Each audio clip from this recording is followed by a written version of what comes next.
अपने mummy papa की बात मान लो कविता। वे जहाँ चाह रहे हैं वहीं शादी कर लो। रवि, क्या तुम मेरे बिना अकेले जी सकोगे? नहीं कविता, वह जिंदगी तो मौत से भी बदतर होगी और मैं भी तुम्हारे सिवा किसी और की नहीं होना चाहती। पापा अपने मान सम्मान के लिए अगर मेरे प्यार का गला घोटने की कोशिश जारी रखेंगे तो उन्हें कल सुबह अपनी मरी बेटी का मुंह देखने को मिलेगा। तुम ठीक कहती हो कविता, हमें साथ साथ मरने से तो कोई नहीं रोक सकता ना रवि। पापा ने अगर कल उन लड़कों वालों को रोकने की रस्म अदा करने आने से नहीं रोका तो रात ठीक 10 बजे मैं नींद की सारी गोलियां खा लूँगी। 10 बजे तक तुमने यदि मेरे पास फ़ोन नहीं किया तो मैं भी अपना जीवन तुम्हारे साथ साथ समाप्त कर लूँगा। कविता सार्वजनिक पार्क की एक बेंच पर बैठा एक 16 वर्षीय विशाल ने जब यह बातचीत साफ साफ सुनी तो कुछ ही सेकंड बाद उसने देखा कि रवि और कविता पार्क के गेट की तरफ निकल गए हैं। विशाल को यह समझते देर न लगी कि ये दोनों एक दूसरे से बेहद प्यार करते हैं और शादी न हो सकने के कारण साथ साथ आत्महत्या करने का फैसला कर चुके हैं। अब वह खुद को एकाएक बेहद परेशान व उत्तेजित सा महसूस कर रहा था, लेकिन वह क्या करे, उसे कुछ समझ नहीं आया। रवि और कविता उसके लिए बिल्कुल अनजान थे।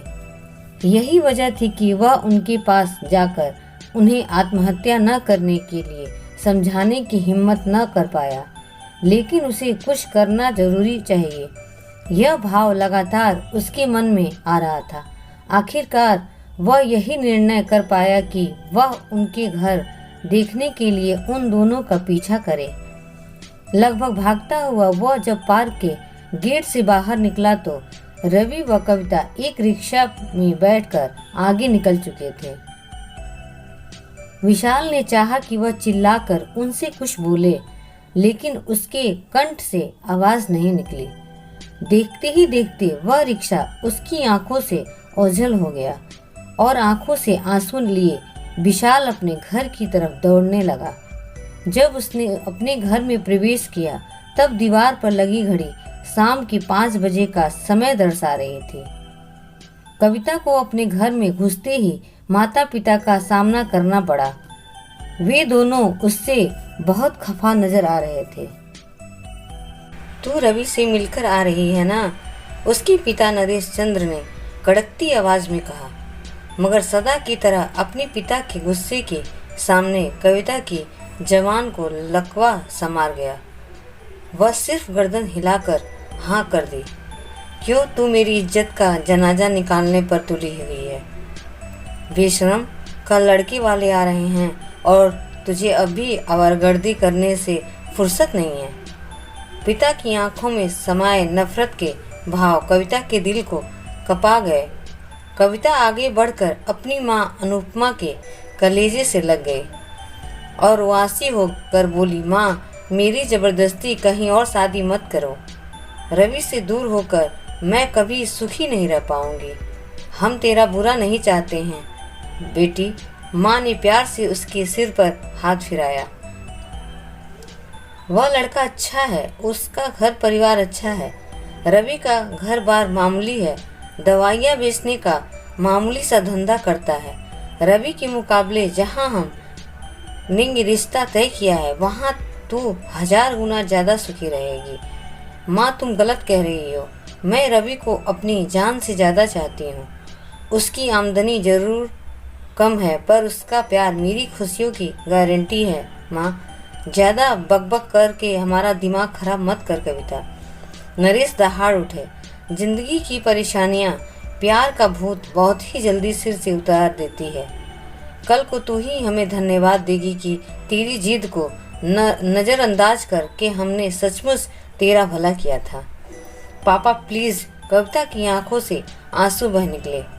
जाओ, जाकर अपने कमरे में आराम करो और मुझसे पूछे बिना अब तुम्हें घर से बाहर कदम रखने की इजाज़त नहीं है। पिता ने कठोर लहजे में अपना अंतिम निर्णय सुना दिया। कविता को माँ की आंखों में भी दया या सहानुभूति के भाव नजर नहीं आए। एकाएक उसकी ओर एकाएक उसी की जोर से रुलाई फूट पड़ी और वह ड्राइंग रूम से उठकर अपने कमरे में चली गई। विशाल की घबराहट और चिंता देखकर उसके पिता आदित्य और मां नीरजा ने उसकी बात बड़े ध्यान से सुनी।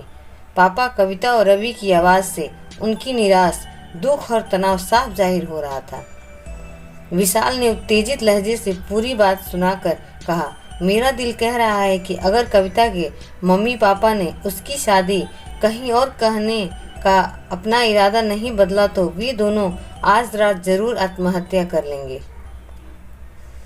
तू इतना टेंशन मत ले, इस बात के लिए विशाल जान देना इतना आसान भी नहीं होता है। आदित्य ने अपने बेटे को चिंतित लहजे में समझाया। पापा, बिल्कुल इस तरह कविता के माता पिता भी सोचते होंगे, लेकिन मैं पूछता हूँ कि अगर रवि और कविता दोनों ने सचमुच आत्महत्या कर ली, तब क्या वे दोनों खुद को जीवन भर अपराधी महसूस नहीं करेंगे? कौन माता पिता कभी यह चाहेगा कि उनकी औलाद अपने हाथों अपनी जान ले ले? नीरजा ने अपना मत व्यक्त किया। हमें उन दोनों की जान बचाने को कुछ करना होगा पापा। कविता के माता पिता तक यह खबर पहुंचानी ही होगी, वरना कल हमें उन दोनों की मौत का समाचार सुनने को मिला तो कितनी अफसोस की बात होगी। यह खुद को तब कैसे माफ कर पाएंगे हम तीनों? विशाल बहुत भावुक हो उठा। क्या मुसीबत खड़ी कर रहा है यह तुम्हारा बेटा? इस बात को इतनी गंभीरता से क्यों ले रहा है? कहाँ ढूंढेंगे हम रवि, कविता या उनके माता पिता को? इसने तो उन दोनों की शक्ल तक नहीं देखी है। विशाल के पापा बुरी तरह चिढ़ उठे। आप जरा शांत रहिए प्लीज, आदित्य से निवेदन कर नीरजा ने विशाल से पूछा। तेरे पापा के इस सवाल का क्या जवाब है कि कैसे कविता या रवि के घर का हम पता लगाएंगे? मम्मी, उसका बस एक ही तरीका मेरी समझ में आ रहा है। क्या? मैं रवि या कविता को तो नहीं पहचानता, लेकिन उस रिक्शा वाले को जरूर पहचानता हूँ जो उनके पार्क से लेकर गया। उससे हमें उनमें से किसी का घर ढूंढने में सहायता मिल सकती है। और उस रिक्शा वाले को हम कैसे ढूंढेंगे? क्या चारों तरफ मुनादी करवाएंगे? आदित्य का मूड खराब भी बना हुआ था। सुनिए, आप व्यंग करना छोड़कर सहयोग कीजिए प्लीज। अगर हम रवि और कविता की जान बचाने में सफल रहे तो यह नेक काम हमें संतोष देने वाला कार्य होगा। नीरजा ने कहा तो आदित्य फौरन गंभीर नजर आने लगे थे। पापा, वह रिक्शा वाला मेरे दोस्त कपिल को स्कूल लेकर जाता था। कपिल से मैं उसका नाम पूछ कर आता हूँ। साथ में अपने कुछ दोस्तों को भी बुला लाऊंगा। हम सब मिलकर उसे रिक्शा वाले को ढूंढ निकालेंगे। हमें उसे ढूंढ निकालना ही होगा। विशाल की आवाज में दृढ़ निश्चय के भाव थे। यह देख सुनकर उसके पिता ने उसे कपिल के घर जाने से नहीं रोका। कविता की बड़ी बहन अनीता अपने पति राहुल के साथ शाम 7 बजे अपने माता पिता के घर पहुंची। कविता ने ही उन्हें फ़ोन करके बुलाया था। दीदी, आप ही मम्मी पापा को समझाओ, मैं अपनी जान दे दूँगी, पर रवि के अलावा किसी और से शादी नहीं करूँगी। रुआसी होकर कविता ने प्रार्थना की। पापा नहीं सुनेंगे किसी की भी। उनकी जिद स्वभाव से क्या हम सब वाकिफ नहीं हैं? अब तू ही समझदारी दिखा। यह रोना छोड़ अपनी नियति के आगे सिर झुका ले, अनीता ने उसे कोमल लहजे में समझाया।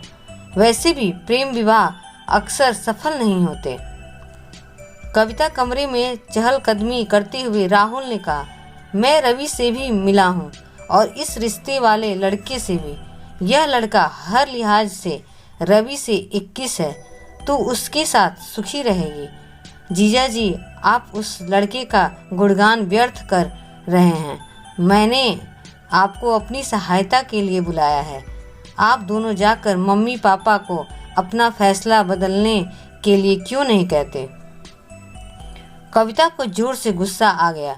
तेरी सहायता तो हम तब करेंगे जब तेरी दलीलों से हम संतुष्ट हों। मम्मी पापा को समझाने के बजाय हम तुझे समझाना तेरे हित में ज़्यादा उचित समझते हैं। जरा शांत होकर, जरा जिद छोड़कर, जब तू दुनियादारी के लिहाज से विचार करेगी तो रवि से शादी करने की जिद छोड़ देगी। और बस करो दीदी, और जाओ यहाँ से। कविता ने उन दोनों की तरफ से मुंह फेर लिया। कविता, जरा ठंडे दिमाग जीजा जी, प्लीज़ चले जाइए, मैं कुछ कहना सुनना नहीं चाहती हूँ। आप दोनों से प्लीज़ गो अवे, कहकर वह पलंग पर औंधी लेटकर कविता तकिए में मुंह दबाकर सुबकने लगी तो अनीता और राहुल उसके कमरे से बाहर चले आए। निराश होकर आंसू बहा रही कविता के जहन में या तो रवि का चेहरा उभरता या उसके बैग में रखी नींद की गोलियों से भरी बोतल। विशाल को कपिल से पता चला कि उस रिक्शे वाले का नाम गणेशी है।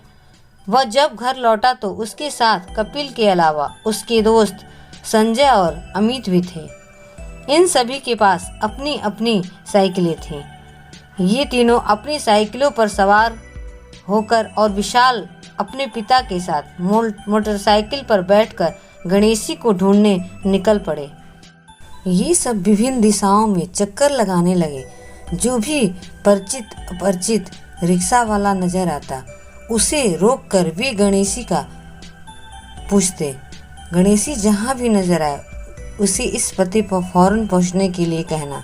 गणेशी को और उसे लाने को भी इनाम दिया मिलेगा।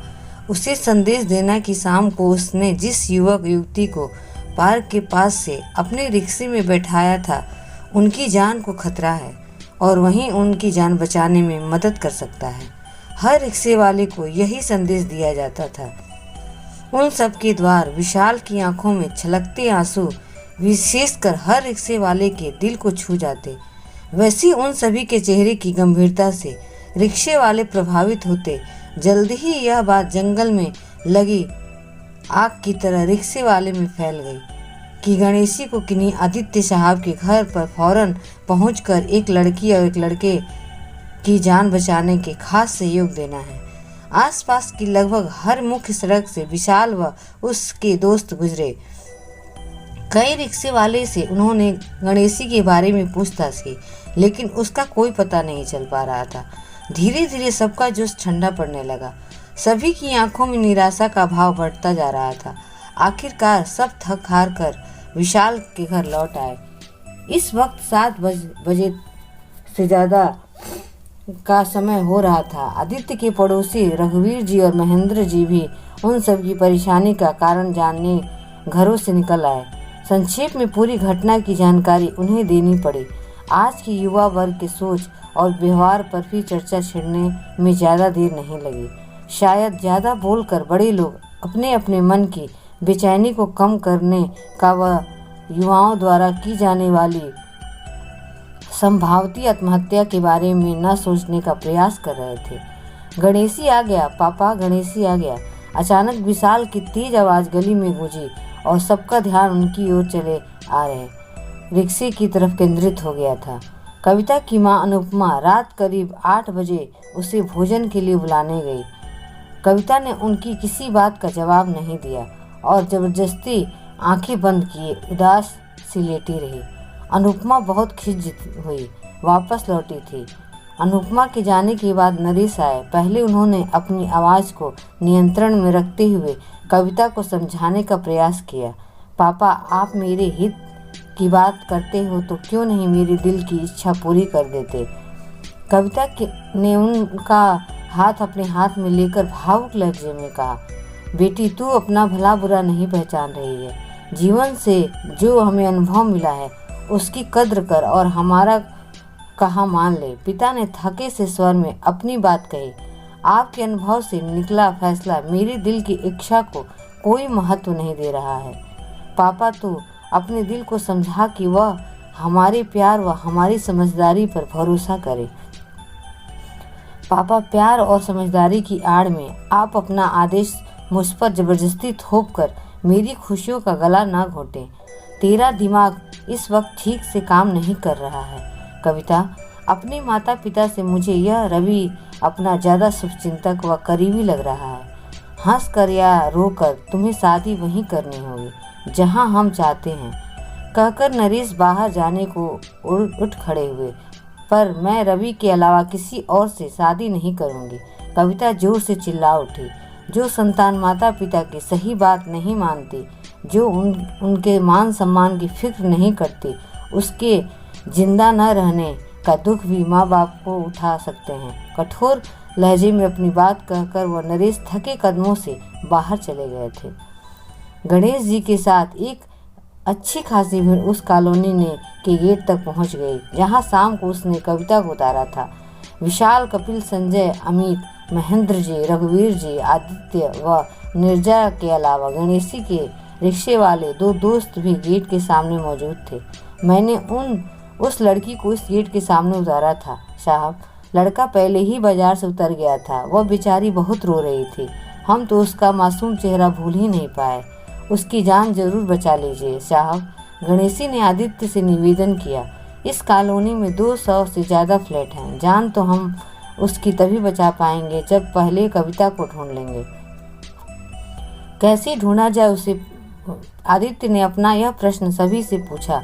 पापा, 8 बजे के करीब का समय हो रहा है। यूँ सोच विचार में समय गंवाने के बजाय हमें हर फ्लैट में जाकर कविता को ढूंढना चाहिए। हम काफ़ी लोग हैं, उसकी तलाश में ज़्यादा वक्त नहीं लगना चाहिए। विशाल की यह सलाह सुनकर सभी के मन में और शरीर पर छाई सुस्ती दूर होती चली गई। इमारतें बहुमंजिल थी और हर इमारत में 6 फ्लैट बने हुए थे। सबसे ऊपर व बीच वाले फ्लैटों में कविता के बारे में पूछताछ करने की जिम्मेदारी विशाल व उसके दोस्तों और गणेशी व उसके साथियों की रही। नीचे के फ्लैटों में पूछताछ आदित्य, निर्जा व उनके तीनों पड़ोसी करने लगे।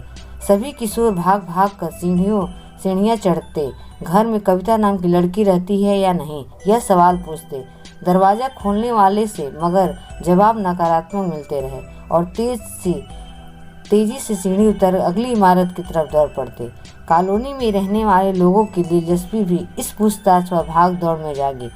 लोग घरों से निकलकर इन सब के इर्द गिर्द जमा होने लगे। कविता द्वारा 10 बजे तक आत्महत्या कर लेने वाली बात धीरे धीरे सभी को पता चल गई। ढूंढने वालों के चेहरों की गंभीरता से प्रभावित होकर लोग खुद भी उनकी सहायता की आगे आने लगे। सही जानकारी पहले से मिल जाने के कारण विशाल व उसके दोस्त और गणेशी व उसके साथियों को कई जीने चढ़ने उतरने नहीं पड़े थे। वक्त आगे खिसकता रहा। अब तक पूछताछ में कविता नाम की छोटी लड़कियां या विवाहित औरतें तो मिल गईं, लेकिन जिस कविता को गणेशी पहचानता था या जिसकी आवाज़ विशाल ने सुनी थी, उसका कोई पता ये लोग नहीं लगा सकते थे। रात के 9 बजे तो पूछताछ करने वालों का हौसला पस्त हो चला था। किसी की समझ में नहीं आ रहा था कि कविता को ढूंढने का अब कौन सा रास्ता अपनाया जाए। अपनी नीति पर आंसू बहाते बहाते कविता का दिमाग सुन्न सा हो चला था। फिर भी रह रहकर उसे बहुत सी पुरानी बातें याद आ रही थी। कविता छोटी बेटी होने के कारण अपने माता पिता की ज़्यादा लाडली थी। बचपन में उनकी हर इच्छा पूरी करने को उसके पिता सदा तैयार रहते थे। वे सभी भाई बहन अच्छा खाते पहनते अच्छे स्कूल में पढ़ते थे। जब 2 साल बड़ी उसकी बहन अनीता की कॉलेज जाने की बारी आई, तब उसने अपने माता पिता के नज़रिए में बदलाव आता साफ महसूस किया था। देखते ही देखते दोनों बहनों की गतिविधियों पर पैनी नज़र रखी जाने लगी। टोका टोकी बहुत बढ़ गई थी। आने जाने पर नियंत्रण लग गया। पूरे घर में अजीब सा तनाव रहने लगा था। अनीता की शादी उसकी माता पिता ने तय की थी। उसके विदा हो जाने के बाद बस वही रह गई थी, अपने माता पिता की लगातार निरीक्षण करती नज़रों का केंद्र बनकर। कई बार उनकी रोक टोक कविता को गुस्सा करने या रोने पर मजबूर कर देती थी। उसकी समझ में नहीं आता था कि अपने माता पिता की आंखों का तारा बनी रहने वाली किशोर लड़की एकाएक जवान होने के बाद क्यों उन दोनों की आंखों में कांटा बनकर चुभने लगी थी। रवि बीएससी में कविता के साथ पढ़ता था। कॉलेज में उनकी विशेष जान पहचान नहीं थी, पर बाद में जब दोनों नौकरी करने लगे थे तब पुरानी मित्रता की जड़ें मजबूत होती गईं और आखिरकार दोनों ने जीवन साथी बनने का फैसला कर लिया था। विशेषकर नरेश चंद्र को कविता का चुनाव बिल्कुल पसंद नहीं आया था। वह बड़े अफसर थे और अपने रुतबे व धन दौलत के बल पर उसके लिए कहीं ज़्यादा बेहतर लड़का ढूंढने के ख्वाहिशमंद थे। अगर कहानी पसंद आई हो तो प्लीज़ लाइक एंड सब्सक्राइब ज़रूर करें। धन्यवाद।